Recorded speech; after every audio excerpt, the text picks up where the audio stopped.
$600 million of Timberwolf securities is what you sold. Before you sold them, this is what your sales team were telling to each other. Got it? 105? Yes, Mr. Chairman. Look what your sales team was saying about Timberwolf. Boy, that Timberwolf was one shitty deal. They sold that Mr. shitty Chairman, deal. This email was from the head of the division, not the sales force. Whatever it was, it's an internal Goldman document. This was an email to me in late June. Right, and you after sold the Timberwolf. Transaction. No, you sold Timberwolf after as well. We did trades after that. Yeah, okay. It's the trades after. Some context. Yeah, might be helpful. The context. Let me tell you, the context is mighty clear. June 22 is the date of this email. Boy, that Timberwolf was one shitty deal.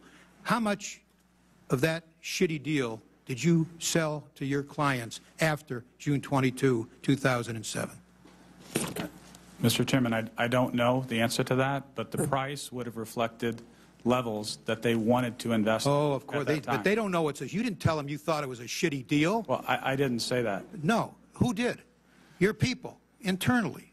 You knew it was a shitty deal, and that's what your email shows. I think the context, the message that I took from the email from Mr. Montag was that my performance on that deal wasn't good. And I think the fact that we had lost money related to that wasn't good. How about the fact that you sold hundreds of millions of that deal after your people knew it was a shitty deal? Does that bother you at all? You sold to customers something? I don't recall selling hundreds of millions of that deal after that. All right. Let's take a look. Exhibit 166, series of emails. First is June 26, 07. That's after June 22.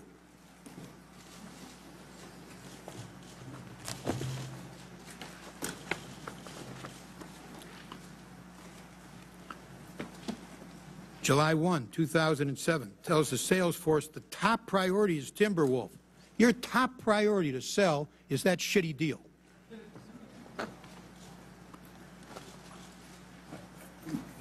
Mr. Chairman, my comment was I didn't recall the sales. You got it? That we were trying to sell.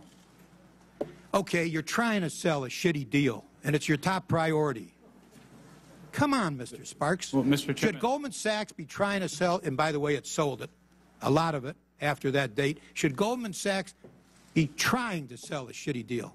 Well, can you answer that one? Can you answer that one, yes or no? There are prices in the market that people want to invest in things. I didn't use that term with respect to this deal. No, it's your sale. Well, who did use that term? Who's Tom Montag? Who's Daniel Sparks? That's me. And who's Tom? I know it is. Who's Tom Montag? Tom Montag was the head of the division at the time. And he was telling you on June 22, boy, that Timberwolf was one shitty deal. And then you got Exhibit 166, series of emails pushing the Goldman sales force to sell Timberwolf securities. First is June 26, 2007 email from GS Syndicate. That's your sales force. The sales force is told in 166, please focus on the CDO axes below, one of which is Timberwolf. The next email, take a look, July 107, tells the sales force the top priority is Timberwolf.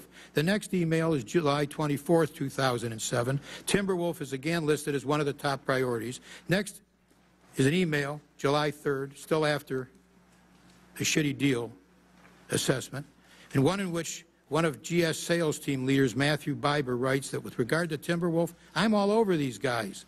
The last email, August 22, again highlighting Timberwolf as a top priority. So, if you can't give a clear answer to that one, Mr. Sparks, I don't think we're going to get too many clear answers from you, but I've taken much more than my time, and we're going to come back to you and to the others on my second round, and we'll turn to Senator Collins.